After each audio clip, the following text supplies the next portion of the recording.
Hai, Assalamualaikum warahmatullahi wabarakatuh. Perkenalkan, nama saya Dwi Suryaning Tias. Kali ini kita akan membahas mengenai pendekatan dalam studi Islam dari teks keagamaan hingga sosial keagamaan. Teman-teman tahu nggak sih studi Islam itu apa? Apaan tuh? Apaan tuh? Apaan? Jadi gini teman-teman, Islam itu tidak hanya membahas mengenai Al-Quran dan hadis saja, tapi juga tentang bagaimana kita memahami maknanya dalam kehidupan sehari-hari. Nah, itulah yang dinamakan studi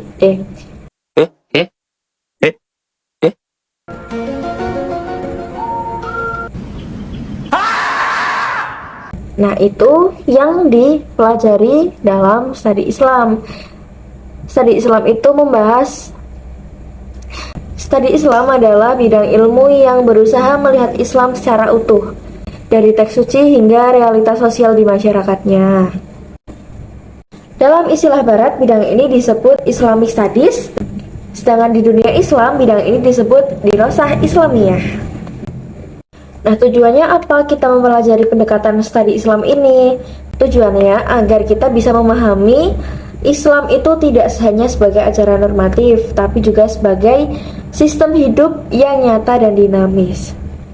Nah, dalam studi Islam ini ada dua pendekatan nih teman-teman yang bisa kita pelajari.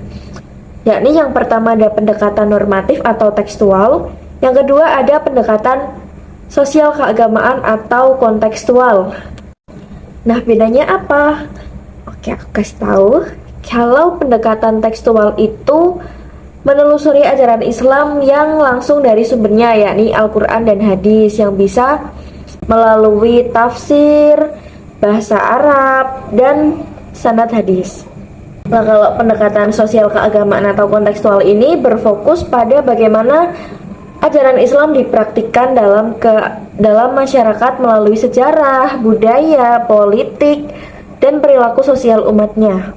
Tapi kedua pendekatan ini tidak saling bertentangan ya teman-teman, melainkan saling melengkapi. Teks memberikan dasar normatif, sedangkan konteks memberikan pemahaman nyata.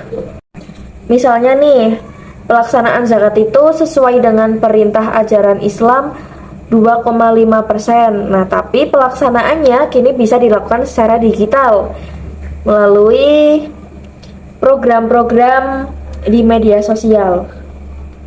Nah, inilah yang disebut pendekatan integratif, yang mana menggabungkan antara kekuatan tradisi klasik dan fleksibilitas modern.